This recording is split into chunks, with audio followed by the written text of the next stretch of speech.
Bueno, vamos a comenzar entonces con estos módulos de psicoterapia espiritual. Recuerden que tenemos varios módulos cerrados, ¿no? El otro es el de las leyes del caos, es un módulo que está cerrado. Recuerden las clases del cuerpo, es un módulo que está cerrado, ¿sí? Estamos con el capítulo 17, que ya lo vamos a cerrar también. Em, y bueno, esos son cuestiones que van quedando cerradas. El especialismo, eso no se va a terminar nunca. Esa es la madre de todos los talleres. No van a tener al padre. No, no le vamos a restar importancia a la madre. Vamos a decir que la madre son las leyes del caos, el padre de todos los talleres son las leyes, es la ley del especialismo, ¿no? Y todo esto nos va a llevar justamente a lo que sería la psicoterapia espiritual, que es la terapia de la psiquis. Y la terapia de la psiquis, ¿y qué es la psiquis? ¿No? Es la estructura psíquica, que es la parte del cuerpo con la que nosotros creemos que pensamos, ¿sí? Nosotros creemos que pensamos. Recuerden que para mañana les había dicho que íbamos a... eh, para mañana habíamos dicho que íbamos a ver qué es lo que era un pensamiento, ¿no? ¿Qué es lo que era pensar? Lo vamos a estudiar para mañana, pero no para hoy. Pero se supone, o nosotros creemos que los pensamientos en dónde están, en la psiquis, y que todo lo que nosotros pensamos como una idea son pensamientos. Vamos a ir clarificando estos términos porque, bueno, o sea, si no hay claridad, no podemos hablar. Es como si uno de nosotros hablara en chino, el otro en portugués, el otro en español, el otro en inglés, el otro en brasilero.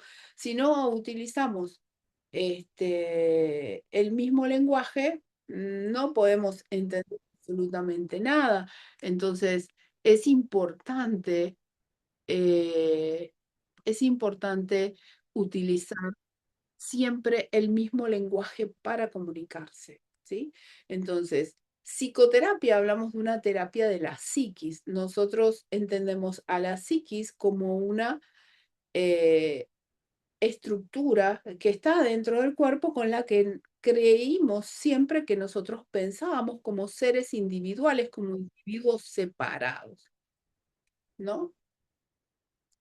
Entonces, Freud llamó a esto estructura psíquica, ¿sí? En donde él habla y describe al ego, que es este yo individual.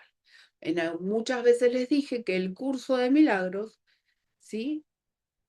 Llama ego o yo personal a la estructura psíquica y física del individuo, ¿no? A nosotros lo que creemos que son nuestros pensamientos y lo que creemos que es nuestro cuerpo, ¿sí? Entonces, pero ego para el curso de milagros y ego para los psicólogos se diferencia en justamente este punto, ¿sí? Entonces, psiquis sería la estructura con la que funciona nuestro encéfalo o materia gris, ¿no? Cuando usted va a la carnicería y ven el seso que está acá adentro, uno dice, bueno, sabemos, aprendimos que tenemos un encéfalo que está dentro de una caja craneana y que ese encéfalo tiene una capacidad de pensar y que nuestros pensamientos creemos que vienen de aquí, ¿sí? Esto es una creencia. Yo creo que vivo en un cuerpo como un individuo separado, creo que vivo en un cuerpo, creo que pienso, creo que como, creo que duermo, creo que un montón de cosas. Me creo, todo lo que sucede me lo creo, me lo aprendí. ¿Está? Pero la idea es en esta clase o en esta serie de clases que va a culminar con el taller de psicoterapia es proponer un modelo teórico que dé un enfoque espiritual a la psicoterapia, la terapia de la psiquis, ¿sí? Basado en los principios de qué cosa, de qué hablamos nosotros, de un curso de milagros, ¿no? Este, y sobre todo introducir lo que sería el folleto complementario, ¿no? Eh, que se llama psicoterapia, ¿no? Porque esto confunde un poco, ¿no? Y habla de propósito, proceso y práctica, ¿no? El manual de psicoterapia habla de justamente esto, cuál es el propósito, cuál es el proceso y cuál es la práctica, ¿no? El curso de alguna manera es único en su integración, en la forma en la que integra un sistema de alguna manera metafísico. ¿Qué implica metafísico? No físico profundo, con unos principios básicos de algo que se llama psicoterapia psicodinámica, de las que yo ya les hablé. Luego vamos a ver, hay algunas clases de psicoterapia psicodinámica, si no, les vamos a hacer un resumen este, para la semana que viene y lo vamos a abordar un poquito, pero recuerden estos principios de psicoterapia psicodinámica, porque cuya integración, o sea, la integración de este sistema metafísico, ¿no? Con algunos principios básicos de esta psicoterapia psicodinámica que difiere de otras psicoterapias, ¿sí? Del mundo, que están descritas en el mundo, esta integración tiene unas implicaciones prácticas muy directas en nuestra vida cotidiana, ¿sí? Y que nosotros lo podemos aplicar, ¿sí? Entonces, en la primera parte de esta serie de clases vamos a ver justamente este esquema con estos principios básicos de este modelo. Y en la segunda parte o en la parte final, en la última parte de la serie, vamos a abordar justamente la aplicación específica, ¿sí? De estos principios a la psicoterapia. ¿Mm? Entonces, preguntas. ¿Hasta ahora? ¿No? No. Bueno, vamos a a hablar un poquito quizás de conceptos que quiero que los tengan muy ordenados y ya cada vez más enlistados. Yo acá tengo mi mate que necesito para sostenerme, ¿no? Entonces, ¿cuántos sistemas de pensamiento presenta el curso de milagros? Dos. Muy bien.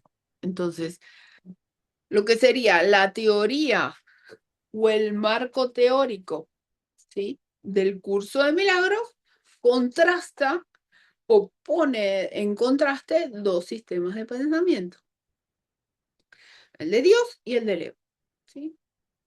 Y nos dice, nuestra realidad verdadera, creada por Dios, es espíritu.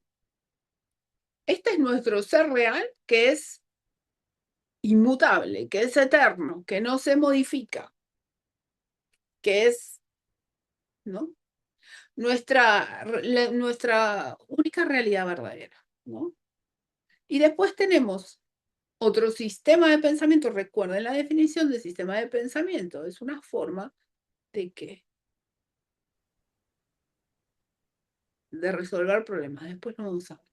El ego, ¿sí? Es un falso yo, ¿no?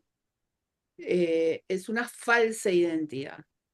Es algo que yo me armé, yo me creé. Y donde habita es en el cuerpo. Entonces nace en un cuerpito pequeño, tiene que crecer. Y vaya si a muchos les ha costado crecer, ¿sí? Que se la pasa sufriendo. O sea, fíjense, la vida de Leo es un melodrama, ¿no? Cada uno escribe su propia vida.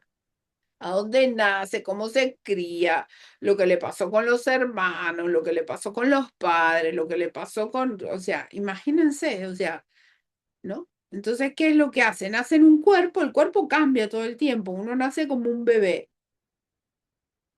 y después va creciendo y va tomando otra forma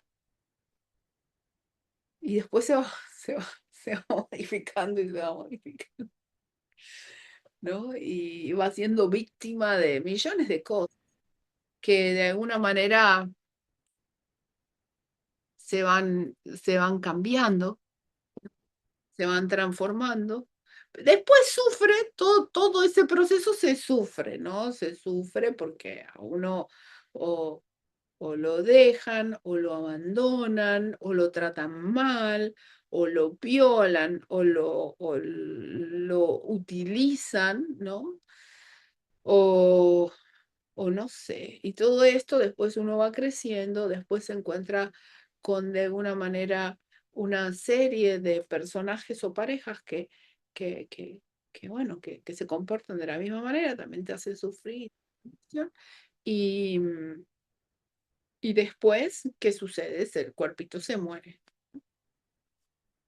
Entonces, el mundo del ego, recuerden, es siempre un mundo perceptual. Yo percibo, ¿sí?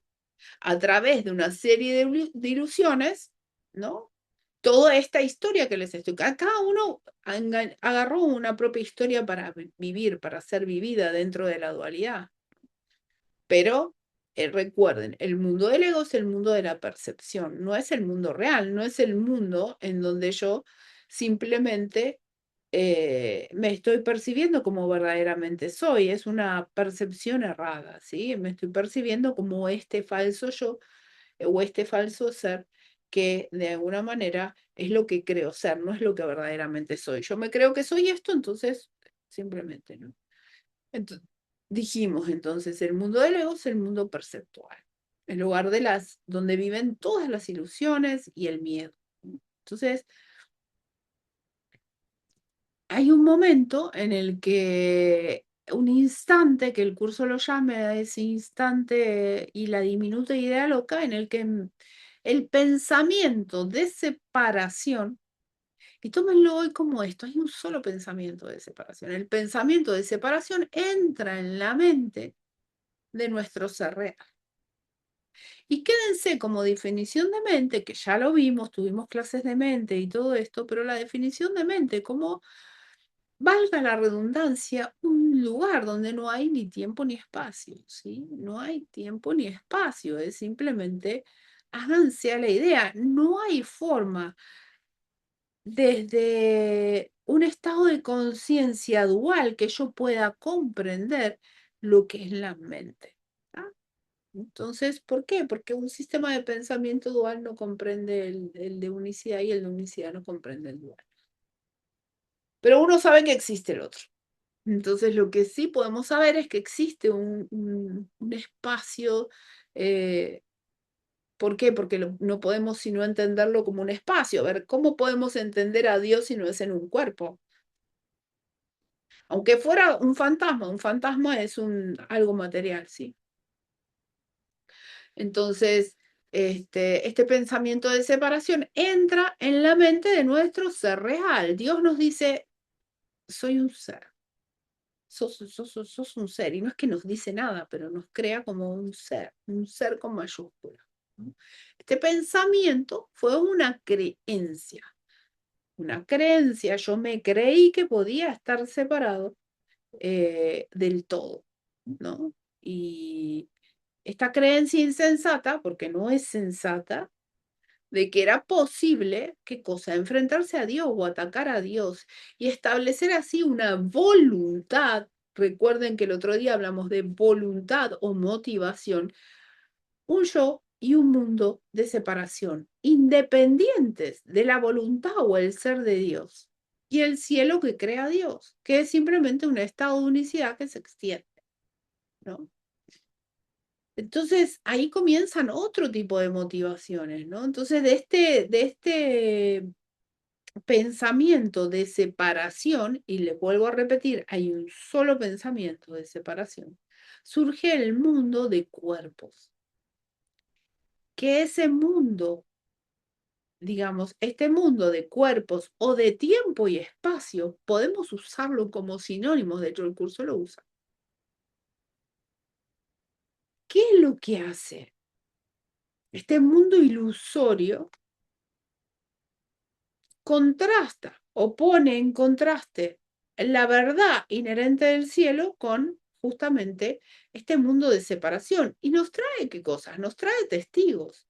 Y nos dice, Estos testigos son testigos de que hablan de que esto es una realidad, ¿no? De que esto que se está planteando como falso o como este falso ser es real. Estos testigos son ilusiones a las que le damos realidad a través de sellar estas ilusiones con cierta emocionalidad, ¿sí? Entonces, esto de lo que hablamos hasta ahora, de alguna manera, ¿sí? Vendría a ser, vendrían a ser los conceptos metafísicos que tantas veces hablamos, pero que se cimientan, podríamos decir, este enfoque más práctico del curso, ¿sí? Cómo vivir en un mundo de separación de Dios, porque en realidad nosotros en este momento no creemos que estamos con Dios. Y por otro lado, cómo regresar a Él, ¿no? En este nivel, el mundo se entiende como un aula, ¿no? Como un aula de clases en donde venimos a aprender todas las lecciones que finalmente nos van a enseñar dónde está nuestro hogar verdadero. Porque, ¿qué es lo que vamos a aprender al aula? Vamos a aprender justamente esto, a dónde, cómo regresar a casa. Y les digo, no es que regresamos, simplemente recordamos. Y esto es una manera de recordar. Y se nos va recordando de a poquito, ¿no? Entonces, el mundo de las formas o el mundo fenoménico no lo negamos, no se niega, no se mira para otro lado, sino que se reinterpreta, pero no es que lo reinterpreta el ego, ¿sí? Pero lo vamos reinterpretando poquito a poco para maximizar qué cosa nuestro aprendizaje, ¿no?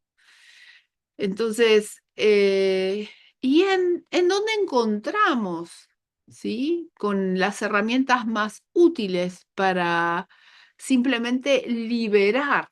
A mí me gusta esto denme un segundito. Entonces, ¿a dónde encontramos la herramienta más útiles para poder corregir? Vamos a entrar en un concepto nuevo ahora. Todo lo que vemos, ¿sí? En nuestro exterior, como vamos a ponerle personas en este momento, ¿sí? Pero no las vemos como son, las vemos distorsionadas. O situaciones en donde tampoco las vemos como son, las vemos distorsionadas. Y esas distorsiones que nosotros vemos nos impiden, ¿qué cosa? El retorno a donde, a la unicidad. Entonces, ¿a dónde encontramos las herramientas más útiles para liberar a las personas de qué? De las formas distorsionadas de pensar y percibir que de alguna manera nos impiden el retorno a casa? Porque hasta que no liberemos a la última persona, no podemos regresar. Entonces, ¿en dónde está esto? Justamente en la psicoterapia. Y ahora vamos a decir, psicoterapia igual a perdón.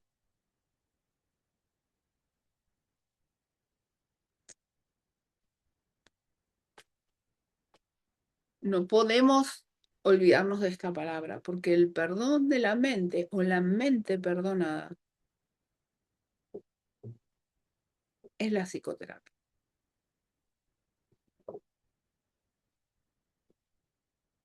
Porque es más de lo mismo, ¿no? Entonces, el elemento central o el núcleo del sistema de pensamiento del ego, ¿cuál era? La culpa. El ego se basa en la culpa, ¿sí?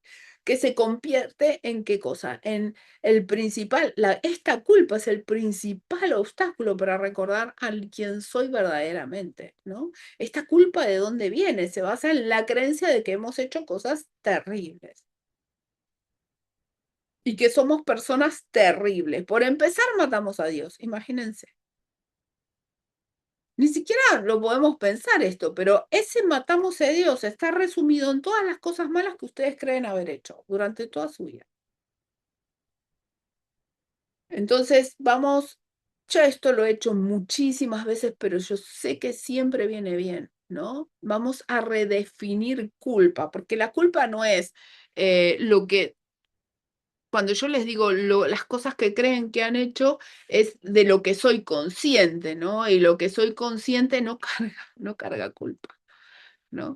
Pero vamos a redefinir la culpa como el conjunto de creencias. Yo me creo,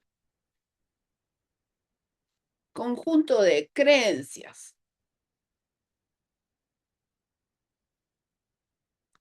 experiencias, ¿no? Como puede ser una experiencia de vergüenza, una experiencia de dolor, una experiencia de lo que sea.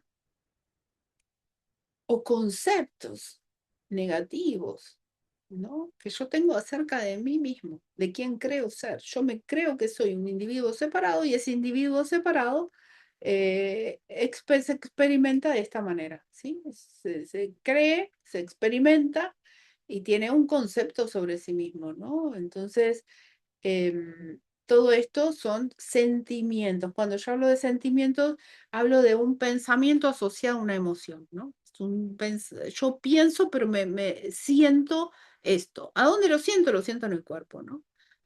Creo que eso está en el cuerpo. Cualquier experiencia de insuficiencia, no soy suficiente, soy inferior, soy un inútil, este, como les dije hace un rato, siento vergüenza, ¿no? Y todo esto se asocia a lo que sería un yo físico y psicológico, ¿no? O sea, es un algo que yo me creo un yo físico y psicológico y está asociado a toda esta eh, creencia que tengo sobre mí mismo, ¿no? Cada uno de nosotros nace como culpable. Ninguno nace acá en un cuerpito, ninguno nace en un cuerpo libre de culpa. Los niños ingresan a este sistema dual con un ego completamente desarrollado, ¿sí? Completamente desarrollado, porque uno dice, como un cuerpito tan pequeño y tan lindo, y a uno, un bebé le inspira mucho amor, pero como un cuerpito tan lindo, no, cuando uno nace en un cuerpo, ¿qué tiene que ver el cuerpo con la mente? Él nace con una mente igual que todos, simplemente que se identifica con un cuerpo de un bebé. Y esos cuerpos de esos bebés son los que más culpables nos hacen sentir, ¿no? No, no, no, no, no digo, simplemente que veamos, ¿no? Entonces cada uno nace culpable, ¿sí? Este, uno dice, bueno, los niños son inocentes, angelicales, ¿no? Y nacen así tan inocentes en un mundo corrupto. Ahí tenemos una víctima y un victimaria. Un bebé que es víctima de un mundo terrible, corrupto, lleno de violadores, de desastre, ¿no? Me dice, cómo, cómo podemos traer un niño a un mundo tan terrible, ¿no? Y después los niños encima te hacen recordar en forma permanente, y yo no pedí venir acá, ¿no? ¿Quién te invitó a mí a que me trajeras a este mundo terrible, ¿no? Afirma esta culpa, ¿no? Eh, hay muchas líneas de pensamiento que afirman justamente eh, esto, de que el niño es inocente angelical y viene a ser corrompido en un mundo totalmente corrupto. Por otro lado, tenemos a Freud que decía que eran unos perversos prácticamente, ¿no? Y bueno, de alguna manera Freud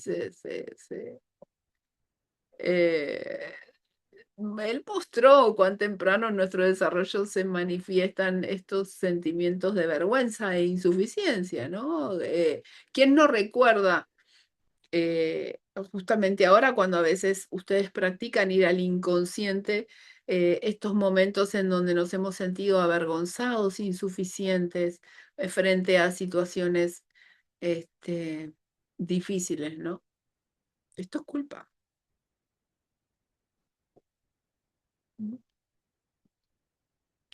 Entonces, no vamos a, ya hablamos mucho en lo que es la metafísica sobre el origen de la culpa y todo esto que viene básicamente para los que no han escuchado nunca mis clases de metafísica de la creencia en la separación de Dios, ¿no? Entonces, basta que en este momento para nuestro propósito podamos recordar que la culpa es una parte de nuestra experiencia humana en este mundo, ¿no? Una de las características más dolorosas de la culpa es que la culpa siempre merece un castigo, siempre. No hay forma, la culpa siempre merece un castigo. Entonces, si yo me estoy percibiendo culpable, ¿sí? Por una falta que cometí, algo que me percibo que estoy haciendo algo mal, incorrecto, que soy insuficiente o que no me merezco, o lo que fuera, o por algo malo que cometí, no sé, cuando éramos niños que no hemos hecho, ¿no? Debo creer que merezco o tengo que ser castigado por lo que yo hice, ¿no? Y es un castigo al que le voy a tener miedo. Y le voy a tener miedo en la misma medida en la que yo me experimento culpable. O sea, es igual, yo me experimento culpable y voy a tener miedo, ¿no? Entonces la culpa siempre está asociada al miedo,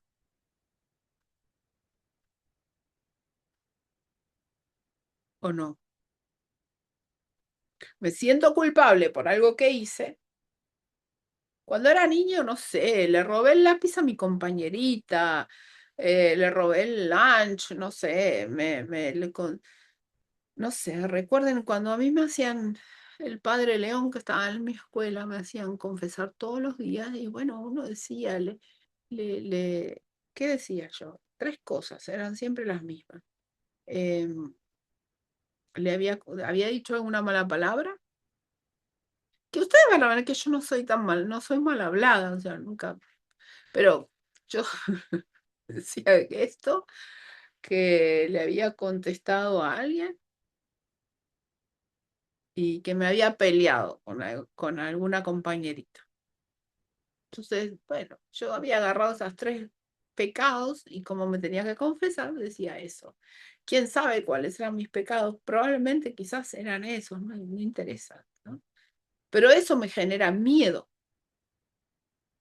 Entonces, cuanto más me experimento culpable, eso me genera miedo. Entonces, la culpa siempre va a estar asociada a miedo y debe, de alguna manera, creo que debe ser evitada a toda costa. Entonces, nosotros mismos, evitamos acercarnos al miedo y a nuestro castigo esperado, ¿no? No interesa si el castigo viene o no, pero si yo creo que va a venir,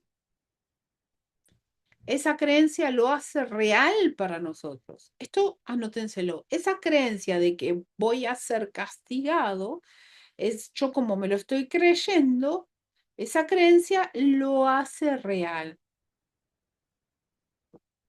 ¿no? Entonces, siempre tratamos de evitar ver esos pensamientos, nos protegemos de enfrentarnos con justamente esta culpa mediante lo que serían mecanismos, y acá lo subrayan, de defensa.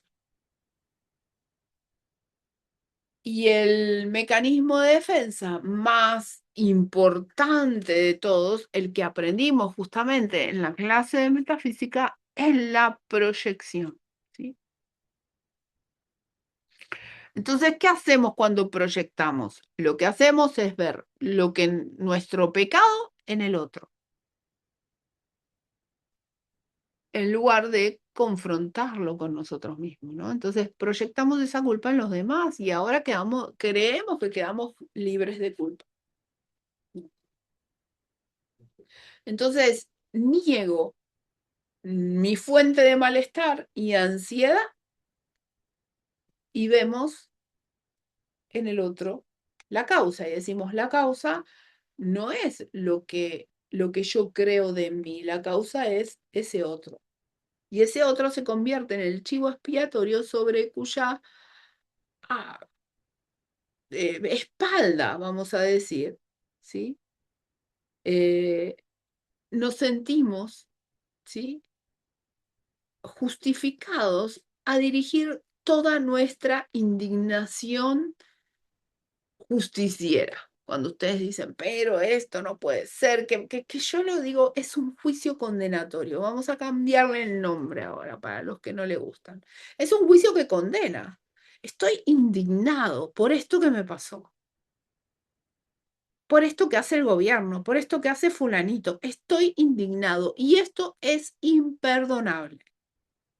Entonces, eso que yo percibo en el exterior, un exterior ilusorio, que yo estoy indignado y que no puedo perdonar. Y nos volvimos expertos de encontrar estas cuestiones, ya sea en los gobiernos, en nuestras parejas, en nuestros hijos, en nuestros maestros, en nuestros médicos, en nuestros, o sea, indignación justiciera. Porque creo que tengo el juicio correcto y condeno. Instituciones de gobierno, instituciones bancarias, instituciones de lo que fuera. De hecho, insisto, nos hemos vuelto expertos en la dinámica de aprender a justificar nuestra ira o enojo hacia aquellos que hemos juzgado responsables de toda nuestra infelicidad y nuestra miseria.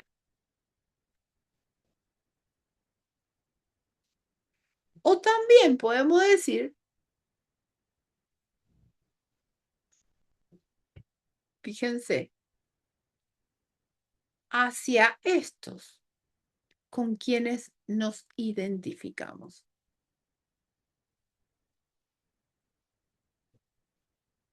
¿no?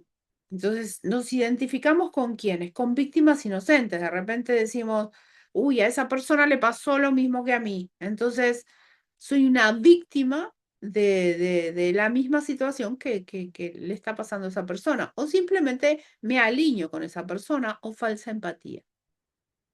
Esto no significa que neguemos, ¿sí? Esto no niega que otros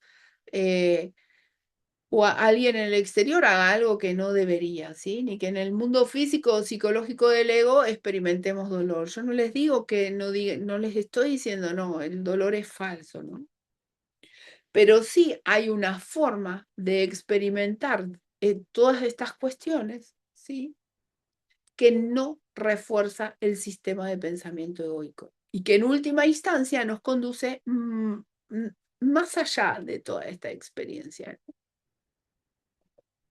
¿no? Entonces, si nos ponemos a examinar o a ver honestamente nuestros sentimientos y nuestras expresiones de ira, de enojo, de bronca, ¿sí?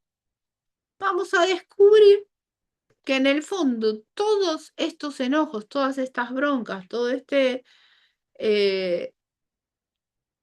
entre paréntesis, secreto, deseo secreto, vamos a ponerle, de culpar a otro, ¿para qué? Para no culparnos a nosotros mismos. Y tratar de que otros cambien para no tener que cambiar nosotros. Aunque no siempre estemos de acuerdo con lo que otros hacen. Nuestra experiencia de ira, enojo, de juicio hacia estos individuos, nunca, jamás, pero de los jamases está justificada. Nunca. Porque nuestro enojo, nuestra ira, nuestra bronca o nuestro juicio hacia ellos proviene ¿de dónde? Del deseo oculto de escapar de nuestra propia culpa mediante la proyección. No viene de otro lado, ¿sí? Entonces, siempre que ataquemos a otro, ya sea en pensamiento, ya sea en palabra, en acciones o en lo que sea, nos vamos a sentir como nos vamos a sentir culpables, porque esto se está reforzando en nosotros mismos, pues de alguna manera, en algún nivel sabemos que lo que hemos atacado falsamente, sin importar lo que haya hecho, porque sabemos que esto es falso, si estamos atacando un mundo ilusorio.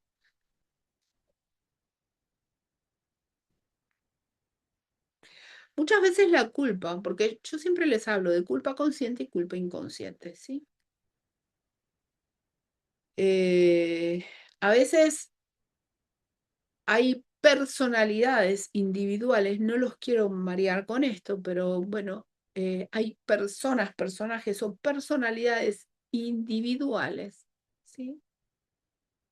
En donde pareciera, ¿sí?, que la culpa ocurre fuera de su conciencia, ¿sí? No es consciente de esta culpa, por ejemplo, en los psicóticos, ¿no? Eh, entonces, pero igual, o sea, no significa que no se refuerce la culpa en la mente. ¿Por qué? Porque una cosa es la personalidad y otra cosa es la mente. No voy a entrar ahí, ¿sí? Pero quiero hacer una salvedad y una aclaración, sobre todo para los psicólogos, ¿sí? Este, entonces se establece un círculo vicioso de culpa y ataque, culpa y ataque, culpa y ataque, en el cual, de alguna manera, cuanto más grande es la culpa, ¿qué más grande va a ser? ¿No? Vamos a tener más necesidad de qué cosa, de atacar a otros. Y cuanto más atacamos a otro, mayor es nuestra culpa. Y así, una y otra vez. Esto no. Por eso a veces algunos personajes llegan a un estado bueno, de, de, de estar enojados en forma permanente, ¿no? Y ahí es el momento de decir, bueno, acá me tengo que frenar, porque esto no, es un ciclo que una vez que se inicia, no se detiene, ¿no? Mientras permanecemos dentro del sistema de pensamiento que le da nacimiento a esto, le da origen. ¿Sí? Fíjense que lo que nunca encontró o se dio cuenta Sigmund Freud, ¿sí?, es que el ser con mayúscula, ¿sí?, existe más allá del yo que él entendió, que él comprendió, que él describe a la perfección, y si no hubiera sido por Freud, no hubiera habido curso de milagros, ¿sí? Él conocía ese yo más que nadie, ¿sí? Pero si yo no sé que hay un ser más allá de todo esto, ¿dónde está la esperanza en mi liberación? Desaparece. Pero él sí conocía a la perfección esta dinámica, ¿no? Culpa y ataque, culpa y ataque, culpa y ataque, ¿no?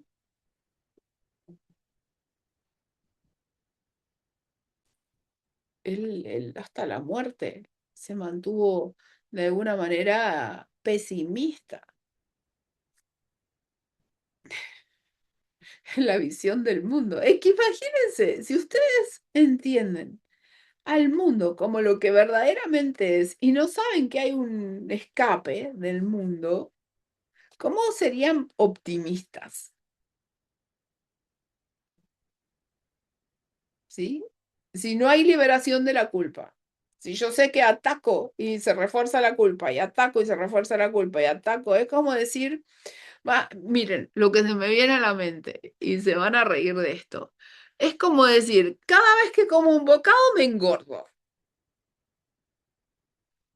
¿no? Se ríen mucho, porque se me acaba de venir a la mente. Mire mi panza.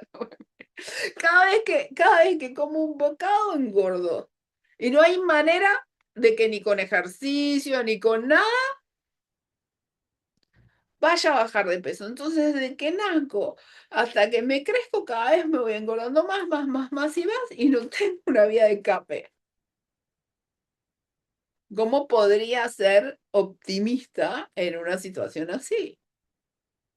No hay nada, ni GLP-1, ni ejercicio, ni proteínas, ni dieta balanceada, ni nada. ¿Cómo engordo? Bueno, Freud decía, ataco, engorda la culpa. Ataco, engorda la pulpa. Él hasta que se muere cree esto, ¿sí?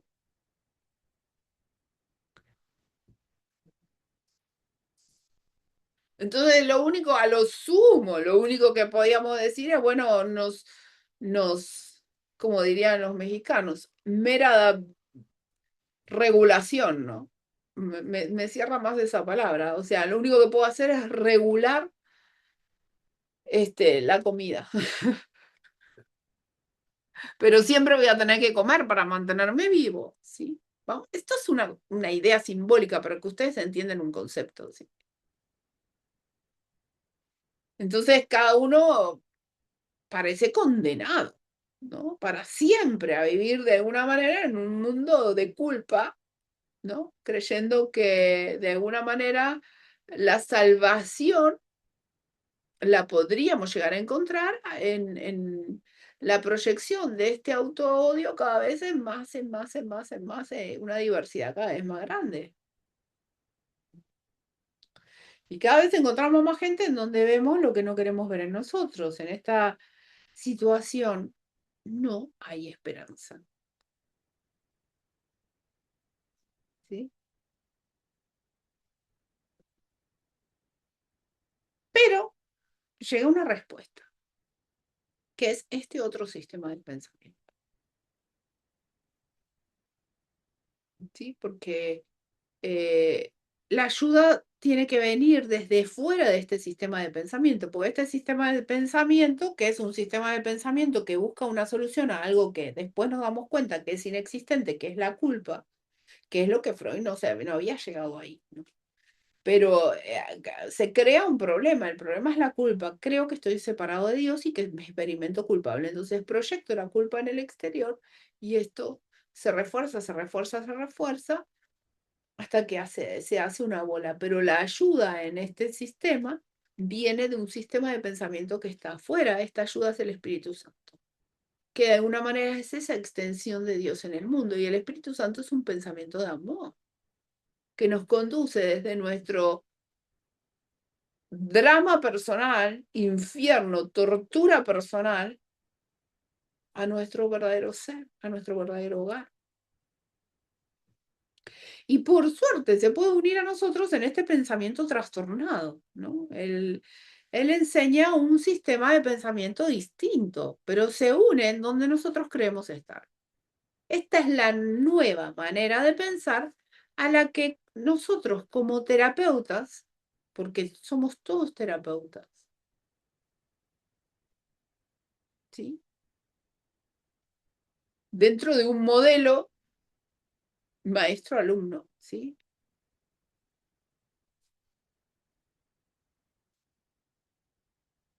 ¿Podemos qué cosa? ¿Por qué somos terapeutas? Todos somos terapeutas. Porque todos somos maestros y podemos enseñar este nuevo sistema de pensamiento, porque no depende de nosotros. Y todo maestro es terapeuta. Y no se asusten, porque el terapeuta no representa a Dios en la tierra. El terapeuta es un medio. Y no está dado por ese yo o individuo separado,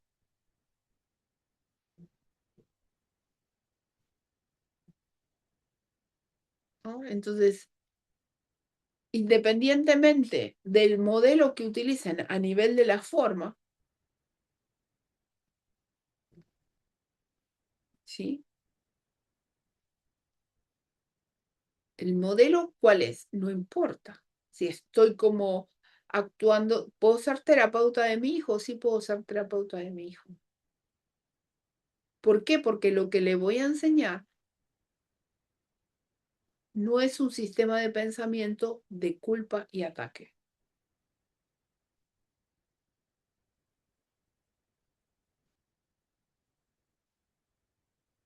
Porque cuando me encuentre odiándolo, queriéndolo matar por algo, voy a decir, hay otra manera. Ya sé que lo que estoy atacando es a mi propio ser y que lo que estoy atacando en él es la propia ira hacia mí mismo. Entonces sé que hay otra manera de vivir esta situación. Lo primero que se me tiene que presentar es que está esta otra manera, ¿no? ¿Sí? Entonces, ¿cuál es el principio clave? El principio, ¿qué es lo que voy a aplicar? Justamente el perdón, ¿sí? Y no tomen la palabra perdón como esto de necesito perdonar a ese otro. Ese es el perdón del mundo. Este perdón ustedes ya saben que no es el perdón del mundo es un dispositivo que refuerza el sistema de pensamiento de culpa. ¿Por qué? Porque primero lo hago culpable y digo, ese necesita castigo. Y después digo, yo como soy superior y tengo un poco más de Dios, lo voy a perdonar. Eso no sirve. El perdón revierte. El perdón del curso de milagros revierte el sistema de pensamiento del ego hasta que su premisa, ¿cuál es la premisa fundamental del ego? La culpa. Y le he dado realidad a través de utilizar este sistema de pensamiento. Pero cuando yo aplico sistemáticamente el perdón o el sistema de pensamiento del Espíritu Santo, ¿hasta cuándo? Hasta que la premisa fundamental del ego queda deshecha. Entonces el perdón no hace otra cosa que deshacer. ¿Qué es lo que deshace la culpa? La culpa es real, no, no es real, pero yo la he hecho real, ¿no? Y la puedo ver cuando la estoy proyectando en el otro. Se vuelve ahí disponible para ser reevaluada y corregida. La tengo en forma permanente en nosotros. Entonces, lo que nos ofrece el exterior es una oportunidad, ¿sí? Ya sea una persona, una situación, un animalito. Hoy me subí a un ascensor cuando estaba yendo a sacarme sangre y había un perrito, ¿no? Y fue muy gracioso y el perrito me saludó contento, estaba muy contento y de repente se sube una señora asiática al ascensor y el perro empezó a gruñir. Y el señor le dice, es que no le gustan los asiáticos, ¿no? Imagínense la cara de esa señora, este, ¿no? O sea, eso era una situación que uno dice, bueno, un perrito, da lo mismo, ¿no? Este, pero esas situaciones sacan lo peor. Quizás la señora se sintió muy avergonzada, ¿no? O imagínense que nos pasa algo eh, en la calle, donde sea, ¿no? Donde sentimos vergüenza, ¿no? Esto sale, nunca, si esto no sale en un determinado momento, ¿cómo vamos a saber el autoodio que de alguna manera nos acecha adentro? Entonces, ojo con los mecanismos de adaptación, ¿no? Porque a veces no sé si son tan buenos. Entonces, lo que percibimos como de alguna manera nuestros enemigos, en realidad son aquellos a quienes deberíamos agradecer. Ustedes tuvieron de moda una época que decían el pinche tirano, ¿no? No sé de dónde lo sacaron, pero bueno, sería más o menos, este, Eso lo decía Rosa María Wynn. bueno, lo pueden, no sé qué concepto le daría a ella, pero sería este, ¿no? El que yo le daría, ¿no? Este, Ella se lo daba como a la relación especial, a la pareja, que todo el mundo tenemos un pinche tirano. mm. Bueno, cualquier o de lo que sea. situación en donde nosotros, eh, no necesariamente tiene que ser la pareja, ¿no? Eh, pero aquello que percibamos como un enemigo, no importa si son los zapatos que me aprietan, ¿no? Pero esto se ha convertido, este zapato se ha convertido en la pantalla en donde reflejamos nuestros pecados más secretos, nuestros odios ocultos más secretos, ¿no? Como lo llama un curso de milagros. Entonces, ¿cómo nos ayuda el Espíritu Santo, o la voz del Espíritu Santo, o cómo se presenta el Espíritu Santo en cada uno de ustedes en el proceso del perdón, ¿sí? Nos va reconectando poquito a poco, ¿sí? Suavemente, dulcemente, como despacito, ¿no? Algo que no nos, ¿qué cosa? A que elijamos nuevamente. Y recuerden el encuentro global en Argentina, va a estar bueno, ¿sí? Justamente, se llama Elige de nuevo, ¿no? Entonces, elegir qué cosa, donde yo antes veía un enemigo, ahora somos totalmente libres de ver a un hermano o hermana o a una situación que pasa a ser de hermandad, ¿sí? Uno con nosotros, en esta familia de Dios. Y cuando hablo Dios, no, ojo con el concepto de Dios, ¿no? Entonces, el ego siempre percibe a los demás como quienes, individuos que nos atacan injustamente. Y nosotros somos esas víctimas inocentes. Y esos pecadores, ¿sí? Que tenemos allí, nos quedan condenados, totalmente condenados por nuestro juicio. Juicio condenatorio. Condeno con este juicio, es imperdonable. Pero inconscientemente, cada vez que hacemos esto, nos condenamos a nosotros mismos por exactamente el mismo pecado. Exactamente el mismo pecado.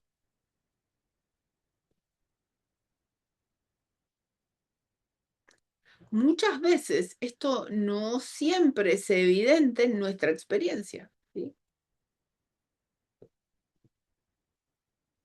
Y recuerden que lo que nos hace culpable no es lo que hacemos, sino lo que pensamos.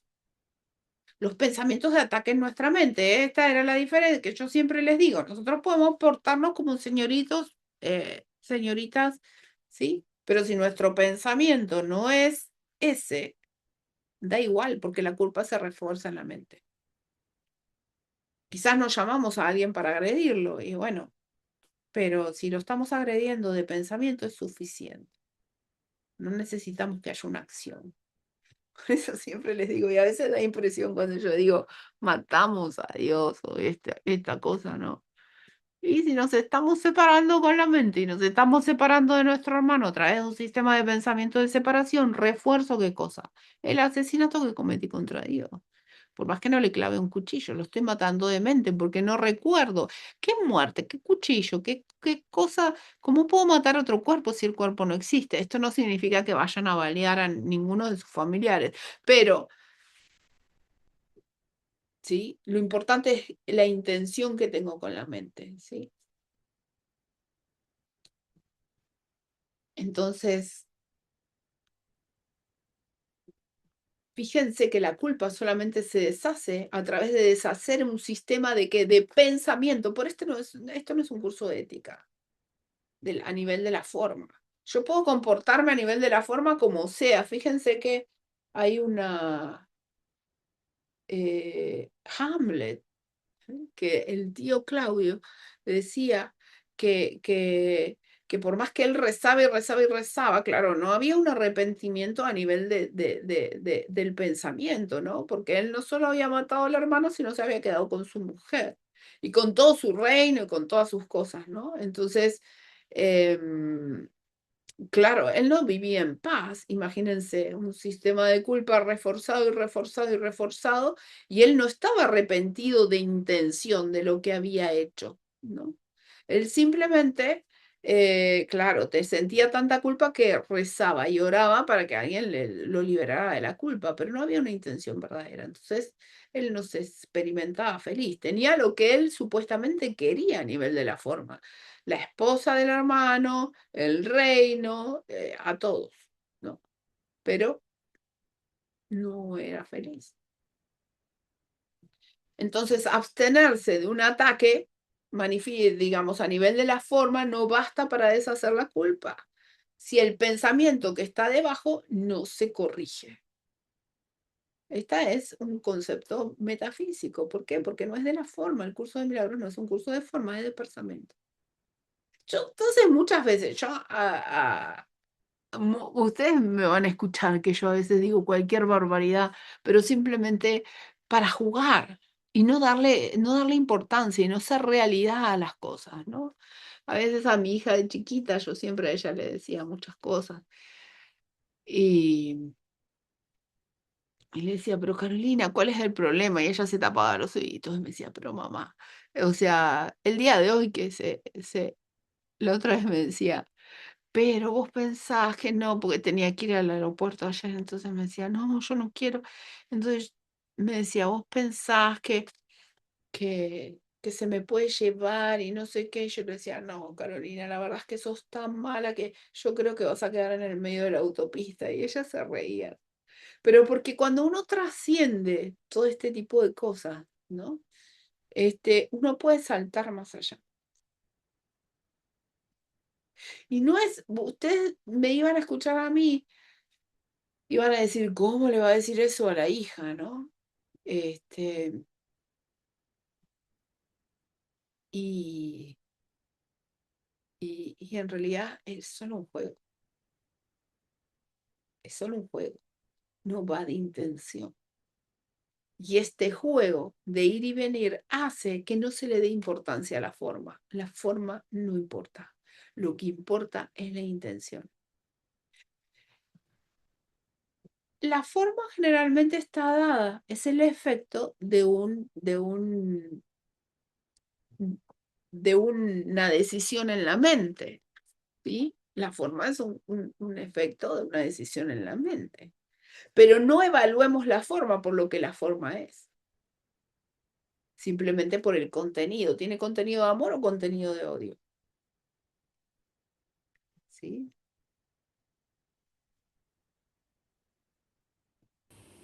Perdón, ¿puedes repetir, Laura, esto último?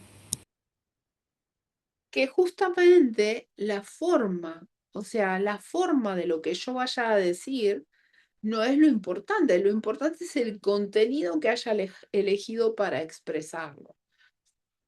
No tratemos de relacionar una forma con algo bueno o una forma con algo malo, porque, insisto, yo puedo decirle a alguien, te amo, te extraño, y no necesariamente esto viene de la mente recta. Muchas veces esto puede venir inclusive para una manipulación. O cuando ustedes se dan cuenta cuando no viene del corazón y cuando viene de una manipulación, refuerza la culpa en la mente, la refuerza. Y ustedes se van a dar cuenta en base a cómo lo estoy experimentando en ese momento, cómo me estoy experimentando, si con pensamientos de separación o con pensamientos de unicidad. Y esto lo sé en la mente en base a las ideas que estoy teniendo en ese momento, ¿no? Quiero decirle, le digo a esta persona que la amo, porque entonces con esta palabra esa persona se va a creer que la amo y yo puedo, no sé, pero si el contenido no es de amor, la culpa se refuerza. Vamos a hacer de cuenta que, vamos a poner este ejemplo, vamos a hacer de cuenta que tenemos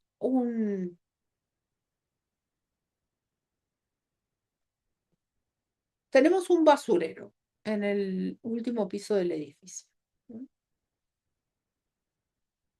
Y tenemos dos ascensores, uno adelante y un ascensor atrás, en un departamento, ¿no? Un ascensor principal y un ascensor en donde es el ascensor de servicio, en donde se sube eh, vamos a cambiar la basura por esto, por las compras del supermercado, ¿no? Entonces, en las compras del supermercado yo las subo por el ascensor de servicio, porque el basurero nunca está arriba, o sea, yo basura pero vamos a hacer de cuenta que por el ascensor de servicio sube la señora que hace las compras con las bolsas, y en el ascensor principal, no. El ascensor principal es la forma, ¿no? De decir, bueno, y el ascensor de atrás son los pensamientos. Entonces, yo a nivel de la forma quizás no compré muchas cosas, ¿no? Pero los pensamientos vienen por atrás, ¿sí? Son los que están subyacentes. Entonces, la comida en mi casa o las cosas que están en mi casa se van a ver reforzadas, por más que yo a nivel de la forma diga, yo no compré mucho, yo compré poco y compró mi empleada por mí, pero bueno, o sea, y eso refuerza la culpa, ¿no? Acá pasa lo mismo, hay una cuestión a nivel de la forma, pero hay una cuestión que va detrás de la forma, que es el contenido que yo elijo para hacer algo. Y ese contenido que yo elijo para hacer algo es lo que realmente importa para un curso de milagros, porque el curso de milagros les dice, ustedes quieren estar en paz, tienen que cambiar de sistema de pensamiento, porque el sistema de pensamiento elegido nunca los va a llevar a la paz. Y esto se lo había demostrado, esto Freud lo sabía. Por eso les digo, para Freud no había esperanza, porque él simplemente describe el sistema de pensamiento egoico a la perfección. Y te dice, mira, esto es así, no hay esperanza. Él no sabía del ser que había detrás de nada. Él esa parte él no la sabía. Él decía, no hay esperanza. Hasta que después aparece un curso de milagros y Jesús que dice, mira, acá hay un sistema de pensamientos que en realidad, ¿no? Entonces el Espíritu Santo corrige la percepción del ego, ¿sí? Su juicio, el juicio, ve en el aparente ataque un pedido de ayuda. ¿Quién es el que pide ayuda? Soy yo el que pide ayuda a través del otro.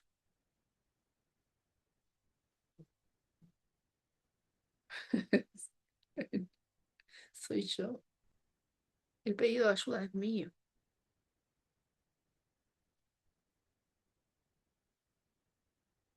Yo pido ayuda a través del otro. Chicos, si uno está lleno de amor, no puede tener miedo. Miedo a nada. ¿A qué le puedo tener miedo? El amor y el miedo son estados extremadamente excluyentes. Luz y oscuridad, amor y ataque. Entonces, si yo ataco a algo o a alguien que veo en el exterior, ¿quién pide ayuda? Soy yo el que... Esa es la ayuda que yo mismo estoy pidiendo. ¿Para qué? Para salirme del sistema de pensamiento. Entonces, si yo veo a alguien que tiene miedo o que está intentando lastimar a otro o dañar a otro, podemos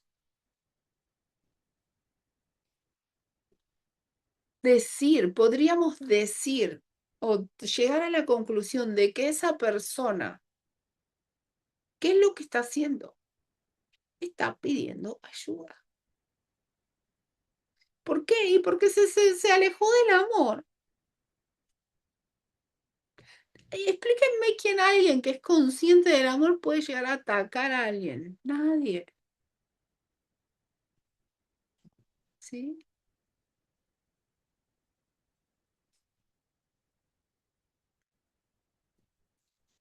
Nadie. Entonces, fíjense estos dos modelos. Si yo me siento que tengo que atacar a alguien, estoy pidiendo ayuda y pido ayuda a través del exterior. Y si veo que alguien está atacando a alguien, veo que esa persona está pidiendo ayuda. ¿Cómo puedo atacar? Si mi respuesta siempre debe ser el amor. Si pide ayuda, ¿qué le voy a dar amor?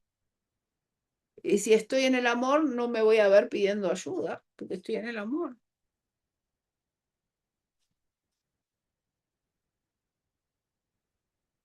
¿Sí? Entonces, el ataque es de la mente. El ataque no es de la forma. Yo no puedo relacionar la forma. ¿Sí? El ataque es de la mente. ¿Sí? Si yo me siento lleno de Dios,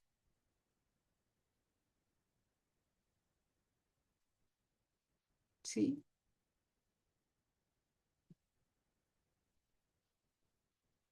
No puedo atacar.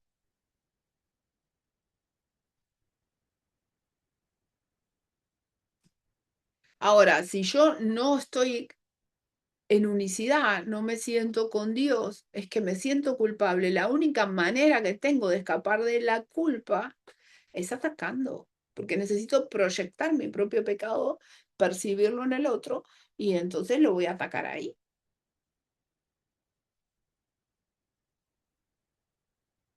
Y cuando yo veo esa dinámica, ya sea en mí o en el otro, ¿qué es lo que esa persona está pidiendo? Por favor, recordame que me equivoqué, que esto no es verdad. Recordame que estoy perdonado y que Dios me ama. ¿Y cómo le voy a recordar eso a otro? Eligiéndolo. Entonces entienden por qué el ataque es una expresión de miedo. Tengo miedo, me siento culpable y lo proyecto en el otro porque lo veo en el otro.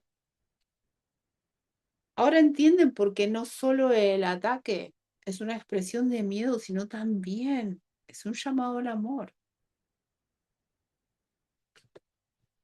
¿Mm? Entonces, vamos a redefinir el perdón, ¿no? Fíjense,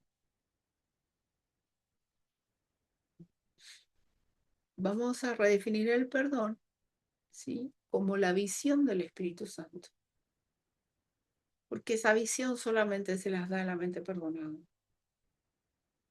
Y lo que se nos pide compartir es la visión del Espíritu Santo. Y ahí somos terapeutas. Entonces, elegimos juzgar a otros, estamos eligiendo juzgarnos a nosotros mismos y a reforzar la prisión en la que nosotros mismos nos metimos, una prisión de culpa, en donde los dos estamos viviendo. Pero si elegimos escuchar el juicio del Espíritu Santo, que sería el juicio final, ¿no? Ya no es el juicio de que está Dios ahí y nos dice, hey, vos te vas por acá y vos te... No, no, no, el juicio final. Si nosotros, sí, elegimos escuchar el juicio del Espíritu Santo, que es reinterpretar absolutamente a todo aquello que hemos juzgado, estamos eligiendo, ¿qué cosa? Escuchar qué voz, la voz del perdón, que nos dice que nuestros pecados han sido perdonados, porque no hay pecado.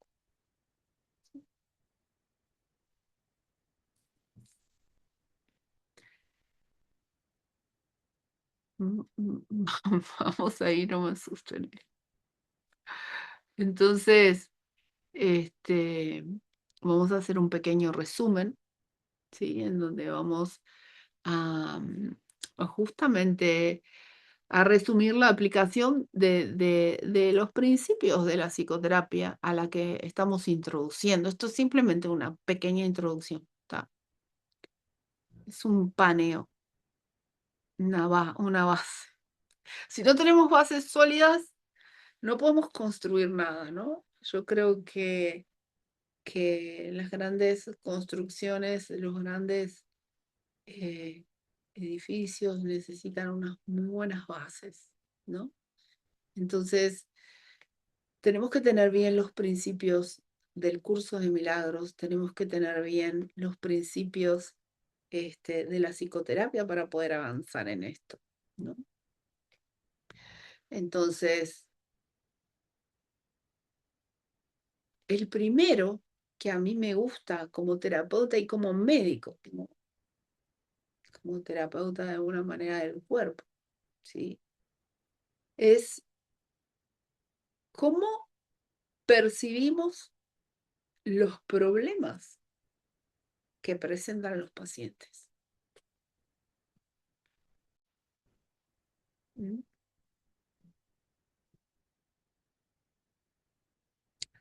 Y acá les voy a decir, y bueno, entonces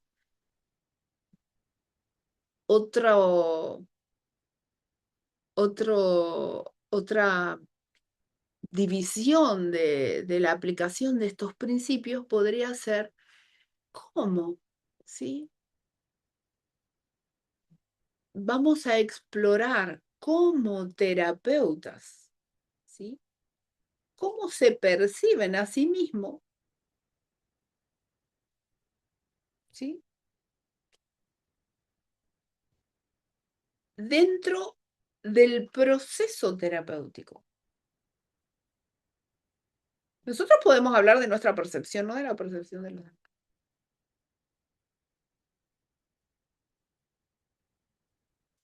¿Sí? Entonces, ¿cómo nos percibimos a nosotros mismos dentro del proceso terapéutico? No, no estoy hablando solamente del terapeuta a nivel de la forma. Ustedes pueden ser padres, pero son terapeutas. ¿Mm? Déjame que termino a la 3. ¿Sí? Tenemos una división. Estamos dividiendo la aplicación de los principios, ¿sí?, de un curso de milagros a la psicoterapia. Y dijimos que podía dividirse en 3 formas. Como el terapeuta, ¿sí?, percibe los problemas que presentan sus pacientes. 1. Número 2. Cómo los terapeutas se perciben a sí mismos dentro del proceso terapéutico. Y la última parte es cómo vamos a analizar, y eso ya lo vamos a dejar para la clase que viene, el papel del Espíritu Santo en la psicoterapia. Fíjense qué claro, ¿eh? Esto es claro. ¿Cómo percibo el problema que presenta el paciente y cómo me percibo yo como terapeuta? ¿Estoy hablando del paciente? ¿Quién es el paciente? ¿Quién pide ayuda? Esta es la única manera de sanar, ¿eh? Si ustedes entienden esto, y yo sé que lo van a entender, vamos por ahí. ¿Sí? Entonces, ahora sí, Carmencita. Que es un poco complejo verlo, ¿no? Pero a mí me sirve mucho, a ver si estoy en lo cierto, un ejemplo que habías puesto el otro día, ¿no? Hay alguien que lo está pasando mal, entonces yo creo que eso que le digo es desde la inocencia, desde hacer que esa persona, de verla como el hijo de Dios, ¿no? Pero luego al final yo le doy un abrazo porque estoy reafirmando que pobre de ti lo que te está pasando, Pero, ¿no? pero a mí es algo que yo esto nunca lo dije y se los voy a decir hoy acá. A veces cuando me piden terapias para una amiga o para un familiar o cuando sea,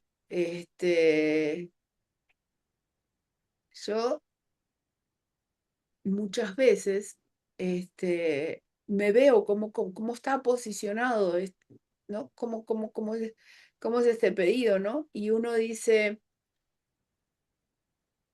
recuerden esto siempre. ¿Cuál es la causa que lleva a alguien a una terapia? Sin importar la forma que adopte, pero ¿cuál es la causa? Es un El La necesidad, sufrimiento, ¿no? La culpa. la sentimiento de culpa, la necesidad. victimismo, ¿sí? Soy víctima del mundo o inclusive de Dios, pero soy víctima de esto. Sí, al sufrimiento, iba Ya a sea decir yo. claro, ya sea porque me asocié con alguien que digo, está sufriendo, mira, mi primo, mi hijo, mi padre o lo que sea, está sufriendo y yo necesito ayuda para esta persona, porque en realidad creo que la ayuda viene, Dios lo abandonó y necesito ayuda. O sea, el, el, el, el sentimiento de ser víctima de los demás es lo que lleva a alguien, a una persona a terapia. Entonces, si el que llama se está sintiendo víctima o está viendo que otro es víctima de una situación, ¿quién necesita terapia? Muchas veces me han traído gente a la rastra y esa persona te dice, yo no tengo ningún problema, ¿no? ¿No les ha pasado que le han mandado, no? Entonces, si ustedes tienen que decir, ¿cuál es el problema absolutamente de cualquier ser humano que camina sobre la tierra? Cualquiera, es el sentimiento de que es víctima de otro. ¿Quién de ustedes me puede afirmar que nunca ha sido tratado injustamente? O que la causa de su infelicidad es siempre de otro.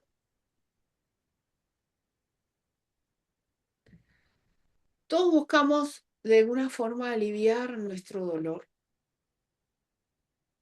¿sí?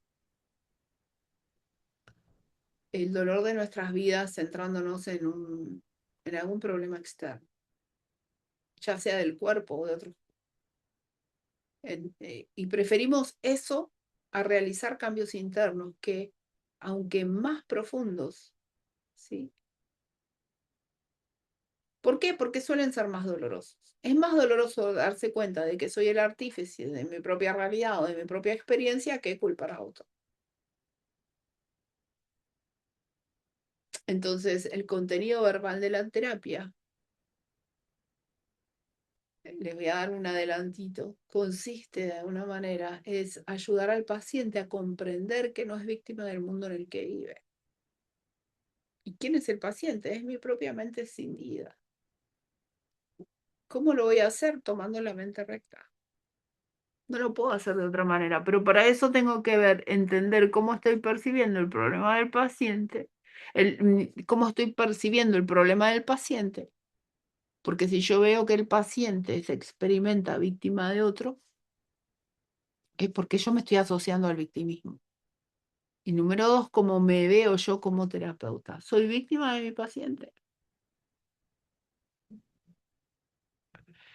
Entonces, si una persona guarda cierto resentimiento hacia sus padres, por ejemplo, puede comprender o entender que no puede cambiar si a mí me abandonaron, me dejaron, me tiraron,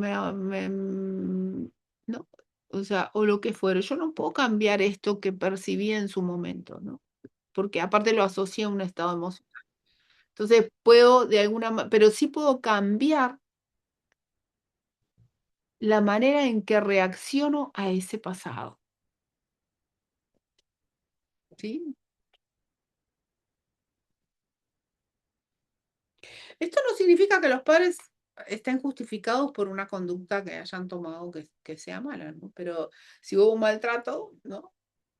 Lo que sí puedo reaccionar de otra manera y reinterpretarlo y entenderlo de otra manera como un pedido de ayuda. Porque si me atacaron, estaban atacándose a ellos mismos a través de mí. Entonces puedo interpretarlo de otra manera. No significa que esté justificado lo que se hizo. Las situaciones muy difíciles de la infancia o de la vida adulta en realidad, ¿no? Son todas oportunidades de aprendizaje.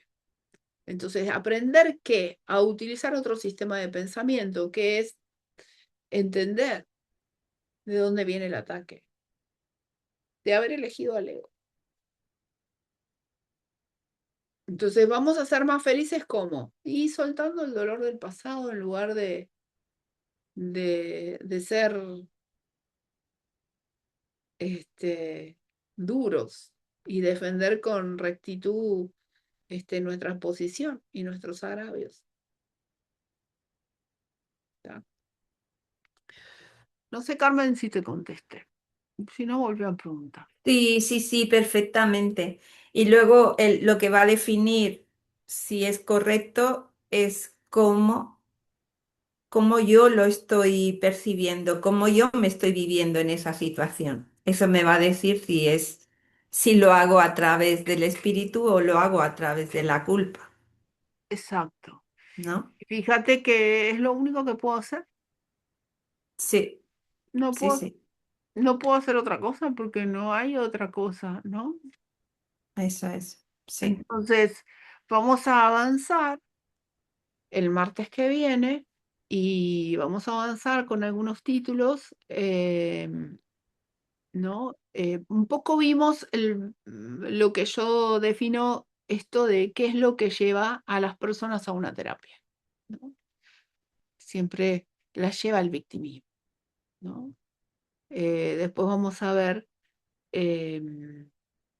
como les dije, la otra división, ¿no? Es como, primero es como yo interpreto lo que le pasa al paciente, lo veo al paciente como víctima, como victimario, que es lo que estoy interpretando. Después, ¿cómo me identifico yo como terapeuta, ¿no? Soy una víctima de mi paciente, ¿no? Sería la visión del propio terapeuta, ¿no? ¿Cómo me pongo en el rol, ¿no? Yo soy maestro, soy víctima de mis alumnos, soy víctima de mis pacientes como médico, soy víctima de mi pareja, soy víctima o qué, ¿no? De mi hija, ¿de qué? Entonces, también vamos a estudiar un poquito sobre el rol, ¿no? Y el contenido. Porque, a ver, yo soy terapeuta porque soy médico, soy terapeuta. No confundamos el rol con el contenido, porque que alguien se dedique a la terapia no significa que esté eligiendo el contenido de amor. Porque acá vivimos en un mundo de roles. Uno puede decir Neus es mala porque es abogada y los abogados no están, no se los tilda, algunos, excepto los que entonces dicen, no, los abogados, no te metas con los abogados, dicen mucho, los contadores, o sea, cosas así, ¿no? Entonces, uno que tiene un rol, por ejemplo, no creas en las buenas intenciones, dice el curso de milagros. Ojo con los roles, ojo con los roles. ¿Por qué vivimos en un mundo de roles? Y el desafío de esto es estar en el rol, pero sin creerse el cuento, ¿no? Los roles se paran. Entonces, ¿qué? Si alguien trabaja en la guerra, ¿no? Matando gente, ese no puede tomar la mente recta. Algún día les voy a volver a repetir, porque esto a mí me costó mucho, ¿no? Cuando Kenneth dice quizás, em, él llegó esto a un ejemplo extremo que me encantó, porque aparte a mí sus desafíos me hicieron crecer muchísimo. eh, eh, dentro de lo que es la parte intelectual, ¿no? Entonces, él dice, si un soldado está en la guerra y su rol es matar gente, dice, y está en la mente recta, él está extendiendo el amor de Dios en un rol terriblemente difícil a la percepción del mundo, ¿no? Yo pensé que Lourdes estaba acá, pero bueno, a la percepción del mundo, ¿no? Pero, wow, ¿no? O sea, esa persona necesita ser muerta a nivel del sistema de pensamiento ilusorio por alguien que lo extienda al amor de Dios.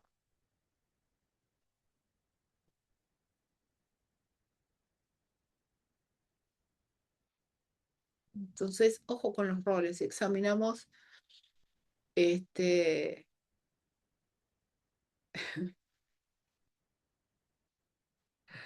Me río porque me lo imagino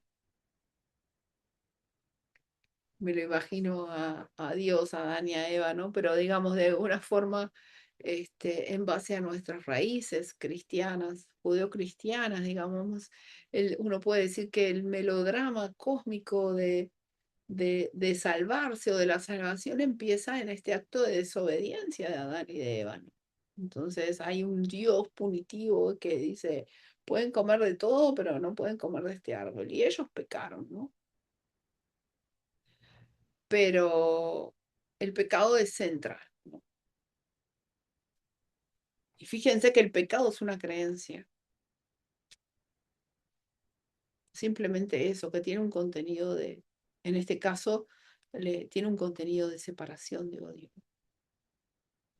Bueno, entonces vamos a ver el papel de alguna manera del Espíritu Santo en la terapia, ¿no? Como de alguna manera como título de todo esto. Y con esto ya vamos a tener, una vez que veamos todo esto en estas 4 clases, vamos a tener una introducción básica para lo que sería el taller de psicoterapia que vamos a dar bueno, ¿qué vamos a dar? ¿No? En donde sí vamos a plantear todo esto en, en, en situaciones de la vida diaria, ¿no? Y mañana, de alguna manera, en la clase, vamos a plantear, a plantear un poco la práctica de algunas cositas que estuvimos viendo hoy y vamos a hacer prácticas y quiero que ustedes mismos hagan las prácticas y que en clase, no sé, no les voy a tomar examen ni nada, simplemente que practiquen. Y después les voy a poner a practicar en su día a día, pero lo van a tener que contar acá, ¿sí? Entonces, ¿cómo, han podido aplicar lo que estamos aprendiendo? ¿Cómo han percibido una situación? Y fíjense que no es algo que les estoy, y cómo se percibieron ustedes ante esa situación, ¿no? Pero vamos a ir a ver mañana. Yo mañana les voy a dar las pautas. El martes que viene nos vemos con la parte número 2 o van a ser 4 clases, ¿sí? Excepto que se tengan que extender a uno más, pero no creo, porque fuimos bien rápido. Si es que lo entendieron todo bien hasta ahora, y yo creo que sí, este, vamos a ir todo bien, ¿está? Bueno, les mando un beso, nos vemos mañana. Este, vean la clase, ahora se la subo la clase, yo se la subo porque esto se quedó grabado en mi computadora, entonces yo la subo. Débora Marcé está llegando tarde para los saludos.